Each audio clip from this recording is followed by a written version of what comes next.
ছোটবেলায় কাঁথা গাইতে শুয়ে শুয়ে এই আওয়াজ শুনছি টিনের ঘরে বৃষ্টির সাউন্ডের আওয়াজ তোমরা বুঝবা না, বুঝছো? থাকে তারা বুঝে না। তো যদি ইচ্ছা মনে থাকে, আপনি যেখানেই থাকেন আপনার স্বপ্ন একদিন পূরণ হবে ইনশাল্লাহ। তো আমার অনেক ইচ্ছা ছিল টিনের ঘরে বৃষ্টির শব্দ শুনবো, আর বৃষ্টির শব্দে সাউন্ডে গুনগুন করে গান গাইব। তো কণ্ঠ যেহেতু ভালো না, গুনগুন করে গান আর গাইতে পারলাম না। তো যাই হোক, আমরা চলে আসছি সবাই এই যে আরও কিছু গাছ নিয়ে আমাদের নতুন বাড়িতে লাগানোর জন্য।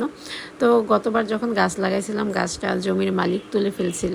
তো এবার যেহেতু আমি একদম দখল করে ফেলছি, এবার আর গাছ তোলার কোনো সম্ভাবনাই নাই। তো এই কারণে আমরা কিছু লাউয়ের চারা নিয়ে আসছি। আর এই যে আমার বড় ছেলে, ও চুপচাপ বসেছিল কারণ বৃষ্টির জন্য অপেক্ষা করতেছিল। আর ও কিন্তু ইদানিং ওর দিকে ক্যামেরা ধরলে ওর একদম ভালো লাগে না, হয়তো বা বড় হচ্ছে এই কারণে। তো যাই হোক, এই জন্য ওকে আমি ক্যামেরায় বেশি একটা দেখাই না, যতটা সম্ভব কম দেখানোর চেষ্টা করি। সো এইদিকে আমাদের মুরসালিন, ওর হচ্ছে ক্যামেরার সামনে আসতে এখন ভালো লাগে, কারণ ও এখনও ছোট, ও অত শত এখনও বোঝে না। তো আপনারা মনে করেন যে ভিডিও দিচ্ছি হয়তো বা ফ্যামিলি মেম্বার অনেক খুশি, না রে ভাই, কিছু কিছু সময় ফ্যামিলি মেম্বারের অমতেও ভিডিও করতে হয়। তো বলবেন আপু ভিডিও কেন করেন? আসলে ভিডিও করলে আমার ভালো লাগে, কারণ হচ্ছে আমি যেহেতু আমার আত্মীয় স্বজন কারো কাছেই আমি যাই না, একদম একা একা বাসায় থাকি, আমারও একটা বিনোদনের দরকার আছে। সো আমি এই ভিডিও করার মাধ্যমে আমি বিনোদন খুঁজি। তো যেহেতু এখন আমি লাউ গাছ লাগাবো, আমাদের এখন লাউ গাছ লাগানোর জন্য মাটি গর্ত করা হচ্ছে, কারণ লাউ গাছ লাগালে নাকি আগে গোবর দিয়ে নিলে তারপর লাউ গাছ লাগালে নাকি লাউ গাছ ভালো হয়।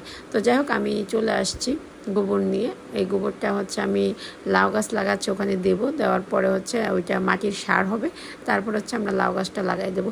তবে আমি এই ভিডিওটা একটু কয়েকদিন পরে আপনাদের ছাড়তেছি, তবে বাট এখন আপনাদের অগ্রিম জানিয়ে রাখতেছি আমার কিন্তু লাউ গাছটা বেঁচে গেছে আলহামদুলিল্লাহ। তো এই লাউ গাছ যে বেঁচে গেছে, তারপর কিন্তু আমার আর ওখানে যাওয়া হয়নি।